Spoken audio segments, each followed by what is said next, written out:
അളിയാ മര്യാദക്ക് താഴെ ഇറങ്ങാനാ പറഞ്ഞ. നീ ആദ്യം കാര്യം പറയാന്നിട്ട് ഞാൻ തീരുമാനിക്കാൻ താഴെ ഇറങ്ങണോ വേണ്ടത്. ഒരു തീരുമാനം ഉണ്ടാക്കാൻ തന്നെയാണ് താഴേക്ക് ഇറങ്ങി വരാൻ പറഞ്ഞത്.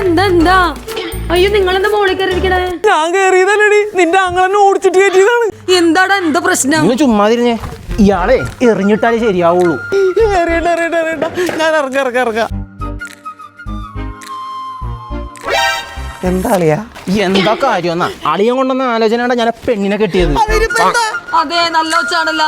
നിന്റെയാണ് ആ പിശാച്. എനിക്ക് തലക്ക് സൗകര്യം തന്നെയില്ല. ഞാൻ എന്ത് ചെയ്താലും അതിന് കുറ്റം കണ്ടുപിടിച്ചോണ്ടിരിക്കുന്നേ. ഞാനൊന്ന് ഇരുന്നാ കുറ്റം, നടന്നാ കുറ്റം, എന്തിന് കിടക്കുമ്പോ ഒന്ന് മറിഞ്ഞാ കുറ്റം.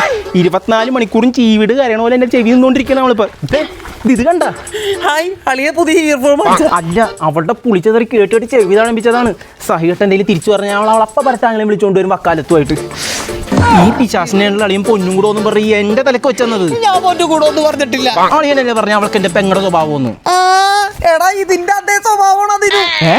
നിനക്ക് നിന്റെ ഭാര്യ തലക്ക് തൊയിരം തരാറില്ല. എനിക്ക് ഇവളും തരാറില്ല. തലക്ക് തൊയിരം അതെങ്ങാനും സഹിയായിട്ട് ഞാൻ ഇവളോട് ദേഷ്യപ്പെട്ടു കഴിഞ്ഞാൽ നീയും വരൂലോ കൊടിയും പിടിച്ചോണ്ട് വക്കാലത്തും കൊണ്ട്.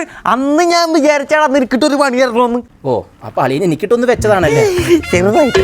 ഓ ഇത്രക്കും വേണ്ടായിരുന്നു അളിയാ.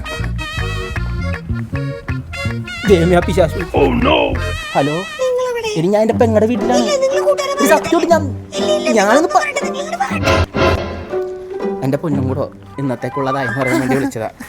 ഞാനെന്നാ പോയി മേടിച്ചോട്ടാണ്. അളിയോ ഇനി ഞാൻ നിന്റെ പെങ്ങളോട് ചൂടാകുമ്പോ ചോദിക്കാൻ പറ്റുമോ അളിയ? എന്റെ പൊന്നോ ഞാൻ ഇനി വഴിക്കില്ലേ. എന്തായാലും നോക്കിക്കണേ കേറിപ്പോടിയപ്പോ. എന്താന്ന്? ഞാൻ എന്നോട് തന്നെ പറഞ്ഞതാ കേറിപ്പോടാ അകത്ത്. ഇവള് നന്നാ